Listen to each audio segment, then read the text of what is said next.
She raised him like a child, dressed him, fed him, even threw him birthday parties with guests' balloons and custom cakes. But on that summer day in July, something snapped. The creature she loved like family turned into something else, something primal, something deadly. This wasn't a zoo. It wasn't a wildlife preserve. It was her suburban backyard, in front of friends, neighbors, and a live stream audience. And when it was over, there was almost nothing left of Vanessa Cruz.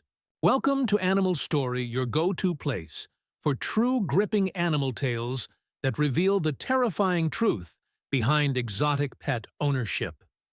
If you're into stories that make your heart race and your jaw drop, hit that subscribe button and join the community.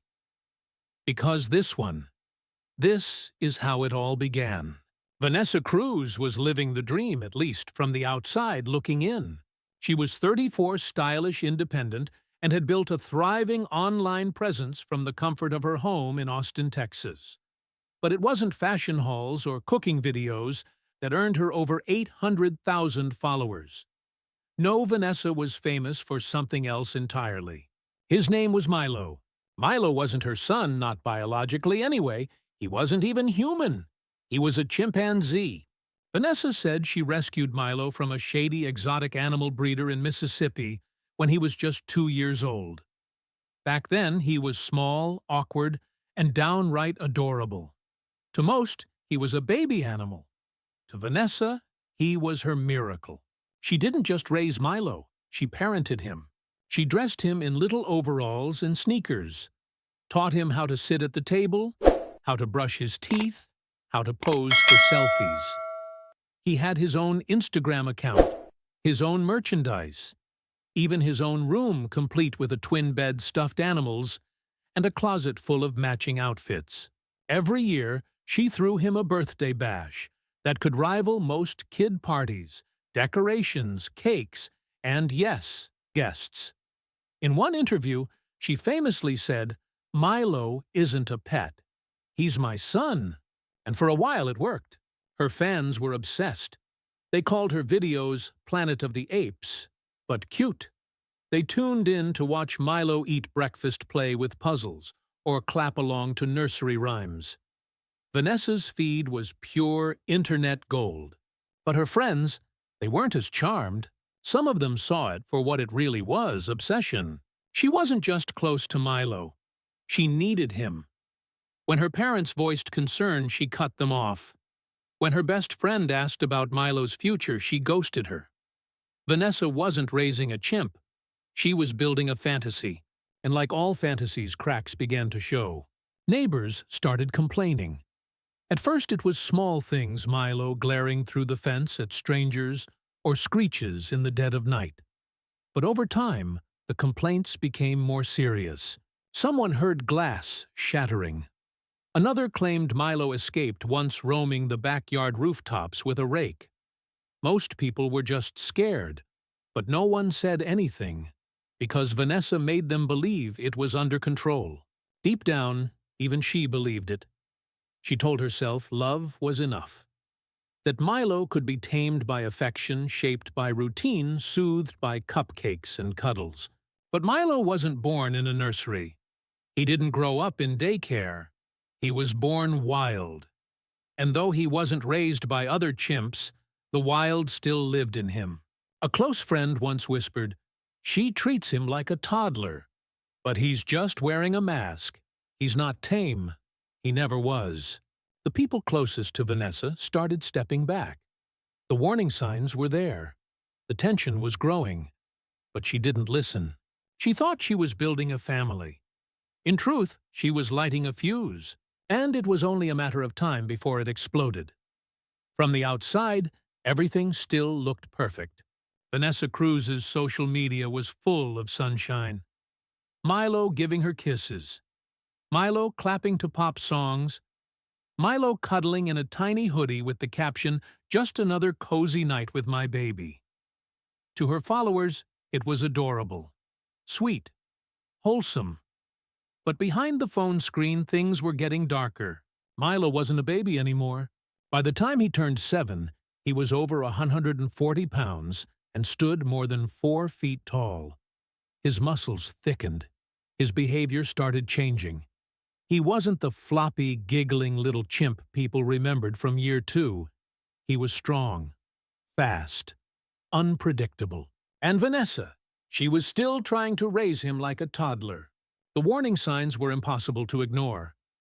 Neighbors started hearing deep guttural screams late at night, followed by loud thuds, crashes, and the occasional sound of breaking glass. One morning, a neighbor found part of their wooden fence completely splintered.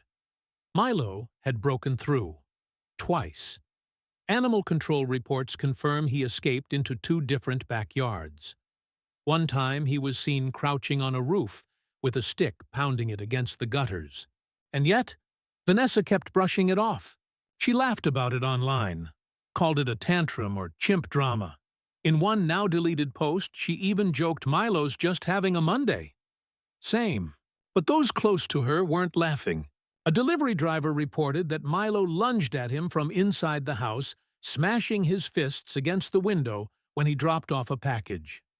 Vanessa apologized, gave him a Starbucks gift card, told him not to report it. She was always covering things up, deleting footage from her home cameras, paying people off, rewriting the story for the internet, because the truth didn't fit the brand. But animal behavior experts weren't fooled. One renowned primatologist, when asked about chimps like Milo, didn't mince words. By age 7, a chimpanzee is stronger than 5 grown men. They're emotionally unstable, territorial, and capable of extreme violence. You can't cuddle that away. Still, Vanessa didn't listen. She thought what they were missing was love. That if she just gave Milo enough care, enough structure, enough Instagrammable moments, everything would be fine. But the people around her were growing more and more uneasy. A childhood friend who asked not to be named once visited and witnessed Milo rip Vanessa's iPhone from her hands and throw it across the room when she tried to film him. She laughed it off. "He just hates the camera flash," she said. But her friend saw something different: fear. Real fear. He had this look in his eyes, the friend later recalled, like he was daring you to move. Like something inside him was coiled up just waiting. Still, the videos kept coming. The cute ones. The harmless ones. Milo in sunglasses. Milo finger painting. Milo blowing kisses to the camera. And the comment section ate it up. "Cutest monkey ever. Wish I could raise one too. You're such a great mom." But they weren't seeing what was really happening behind the screen. Because every day Milo was becoming less predictable, more reactive, more intense. And Vanessa was holding on tighter, doubling down on the fantasy. She even started saying it out loud. "He's harmless when he's loved." It became her mantra. She wrote it on her mirror. She said it during live streams. She believed it. But loving something doesn't change what it is. And love can't erase millions of years of evolution. Milo wasn't just moody. He wasn't just quirky. He was a chimpanzee bred in captivity, torn from his species, and trapped in a world that could never give him what he needed. And deep down, Vanessa must have known it.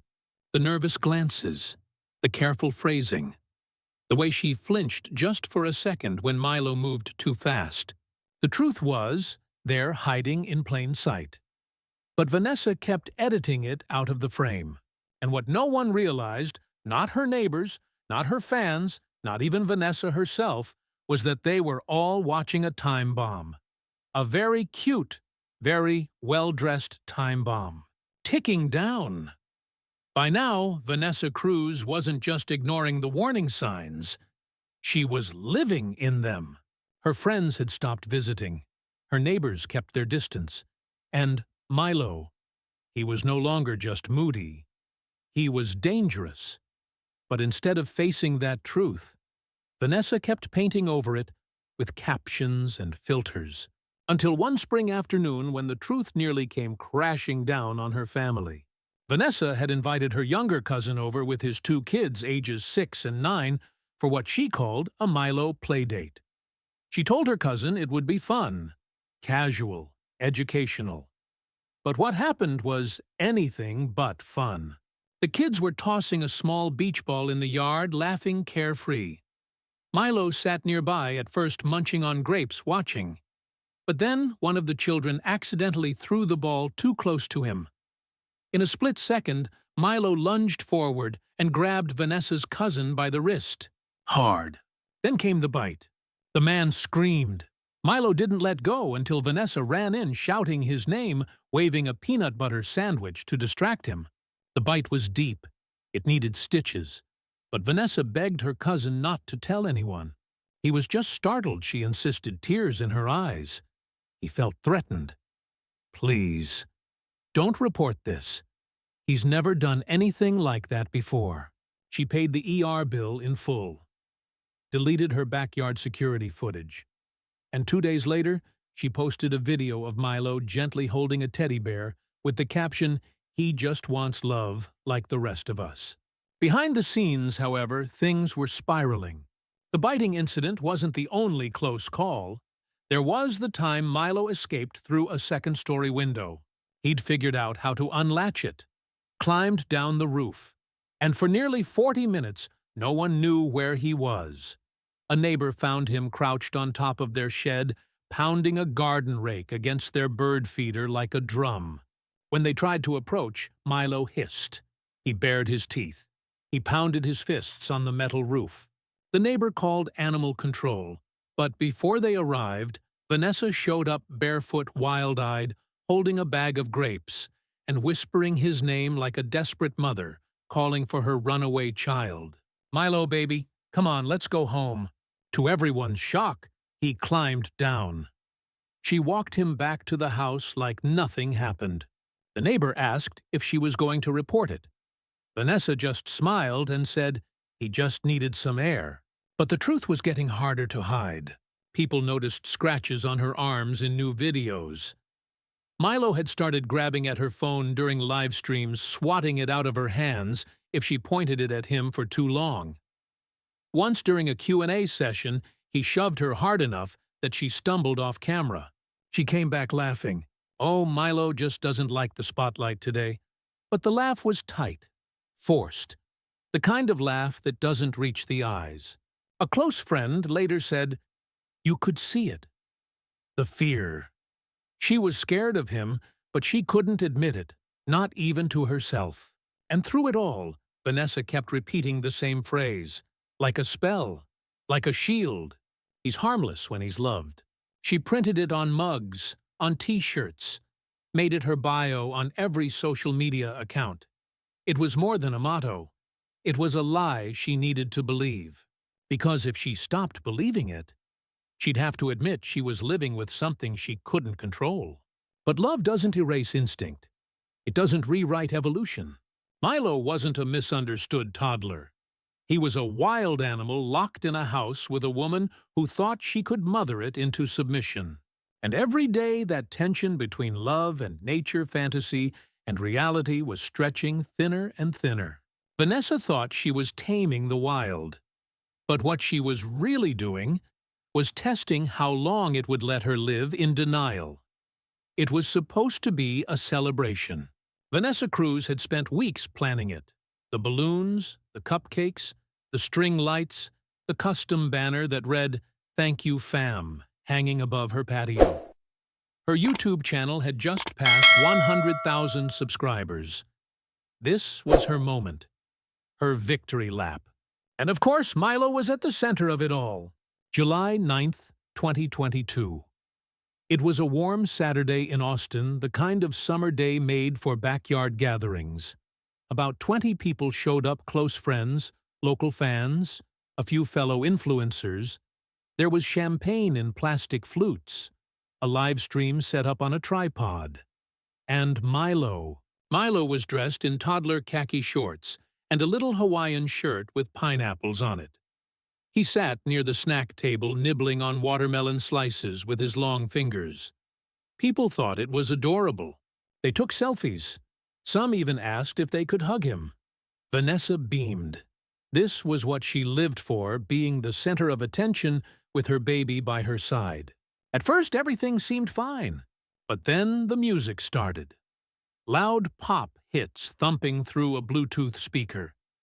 Guests began dancing, laughing, moving around. Someone set off a party popper, harmless, just a puff of glitter. But Milo flinched. Then came the camera flashes, and then the people. More and more of them crowding around him, talking loudly, reaching out to touch him. Milo started pacing. Vanessa noticed right away. She knelt down beside him and offered him a juice box, trying to soothe him. "You're okay, baby," she whispered.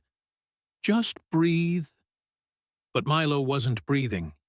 He was huffing, his chest rising and falling fast, his fingers twitching. Then he snapped. In one fluid, terrifying motion, he reached up, grabbed the phone off the tripod, and hurled it across the yard. It shattered against the patio bricks. The live stream went dark. There was a beat of silence, nervous laughter. People weren't sure if it was part of the act. Maybe Milo was just overstimulated. Maybe it was just a chimpanzee being playful. Vanessa laughed too, trying to keep it together. "He's just excited," she said with a shaky smile.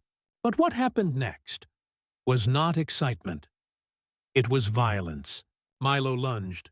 He tackled Vanessa to the ground with the full force of his 140-pound body.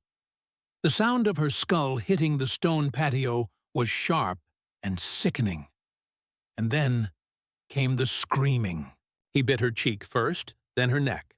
Blood sprayed across the tiles. Guests screamed. Some ran. Some froze. And yes, some filmed. Vanessa's screams were piercing, panicked. She clawed at the ground, tried to crawl away, but Milo dragged her back like a rag doll. He dug his fingers into her scalp, ripped out clumps of her hair, tore at her face with his teeth. One guest, sobbing and barely able to speak, managed to call 911. "He's eating her," she gasped. "The chimp is eating her."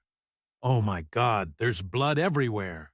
Neighbors heard it all, screams, crashes, the chaos echoing down the block. And Milo, he wasn't stopping. Not for the shouting, not for the cries, not even for the woman he had known his whole life. When police arrived 6 minutes later, the scene was a blood-soaked horror show. Milo was still on top of Vanessa, pulling at what was left of her face. Her body wasn't moving. One officer's body cam caught the moment they entered the yard. His voice, though trained to be calm, shook with disbelief. "We have a visual. Subject is consuming flesh." They froze. No training had prepared them for this. A chimpanzee in full violent frenzy can kill a grown adult in seconds. And Milo was still in attack mode. There was no time to wait for animal control. "Shoot him," one officer said. 3 gunshots rang out. Milo collapsed beside Vanessa. He died instantly on the same patio, where he had once blown kisses to the camera. The guests who had once laughed and filmed now cried and vomited. A neighbor who had known Vanessa for years stood behind the police tape and whispered, "They raised him like a baby, but he died like a monster." But Milo wasn't a monster. He was a wild animal, an animal that never should have been in that backyard in the first place. And Vanessa Cruz. She wasn't just a victim. She was a believer, one who put her faith in love over instinct. And it cost her everything. By the time paramedics arrived, there was nothing left to save. Vanessa Cruz was pronounced dead at the scene, her body torn, unrecognizable. Severe trauma to her face, neck, and skull. Deep lacerations, scalp missing. The EMTs who responded later admitted they'd never seen anything like it. This wasn't just a pet attack. This was something else. Something raw, something primal. Milo's body lay nearby, motionless. A pool of blood connected them like a twisted reflection of the bond they once shared. Moments earlier, she'd called him her baby. Now she was gone, and he was the reason why. The footage from the officers' body cams would go on to become evidence, not just for the investigation, but for the debate that was about to erupt across the country. Because what happened in Vanessa's backyard didn't stay quiet for long. Within hours, local news was all over it. By the next day, national outlets picked up the story. Influencer killed by pet chimpanzee during live stream party. It was everywhere. And with that headline came the questions. How could this happen? Why was she allowed to keep a chimp in a residential neighborhood? Who let her believe this was safe? The public response was immediate and divided. Some people blamed Vanessa. They said she should have known better, that no matter how cute Milo seemed, he was still a wild animal, that she ignored the red flags, silenced the warnings, and kept chasing internet fame until it killed her. She was selfish, one Twitter user wrote. She cared more about views than safety. Others were heartbroken. They saw Vanessa as a victim of the exotic pet industry, a woman misled by breeders, blinded by affection, and abandoned by a system that never should have allowed this pairing in the first place. She didn't deserve to die like that, a commenter posted. The system failed her. The arguments poured in. Was this a personal tragedy or a public health failure? Was Milo a pet, or was he a weapon waiting to detonate? Officials quickly got involved. Local animal control released a statement. This tragic incident highlights the dangers of keeping wild animals as household pets. No amount of training or affection can override thousands of years of instinct. Investigators found no trace of disease in Milo, no rabies, no infection, no neurological issues. His aggression wasn't caused by illness. It was pure instinct, a lifetime of confinement, overstimulation, and confusion. Raised like a child, but wired like a chimp. And in that moment of panic, surrounded by noise and flashing lights, the wild won. Across town, Vanessa's neighbors were left shaken. They remembered the days she'd wave at them from the driveway. The parties, the pink balloons, the laughter. Now her house stood empty, police tape across the gate, bloodstains on the patio bricks. Some brought flowers, some brought anger. Most brought questions. How did it get this far? Online, her videos were flooded with comments. New followers came out of curiosity. Old fans came out of grief. And under every post, the same phrase kept popping up. He's harmless when he's loved. The words that once made Vanessa go viral now felt like a ghost, a haunting echo of her belief that love could tame anything. But nature doesn't work like that. You can't raise away evolution. You can't cuddle away survival instincts. Milo wasn't evil. He didn't betray her. He simply became what he always was. A wild animal in a world that didn't understand him. And Vanessa. She was a woman who tried to rewrite the rules of nature and paid for it with her life. In the weeks after the attack, Vanessa Cruz's name trended across social media for all the wrong reasons. News outlets replayed the story on a loop. Podcasts analyzed her mental state. Talk shows debated whether she was delusional, naive, or simply a victim of her own love. One by one, her old posts resurfaced videos of Milo brushing his teeth, clapping to music, cuddling in pajamas, each one now viewed through a haunting lens. What once looked like charm now looked like denial.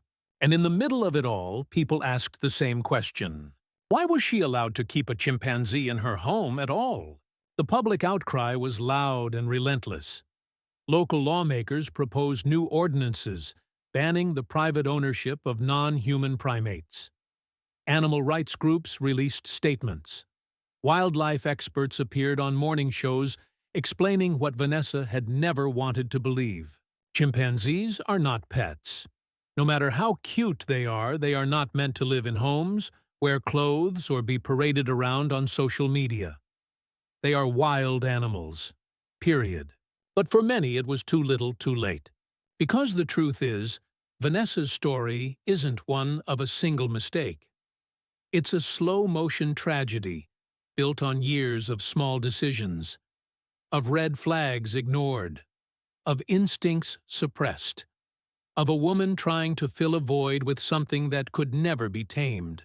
Her backyard, once the backdrop of cupcakes and YouTube milestones, became a crime scene. The blood-stained patio was eventually washed clean, but the house remained empty, quiet, still. And yet one thing remained.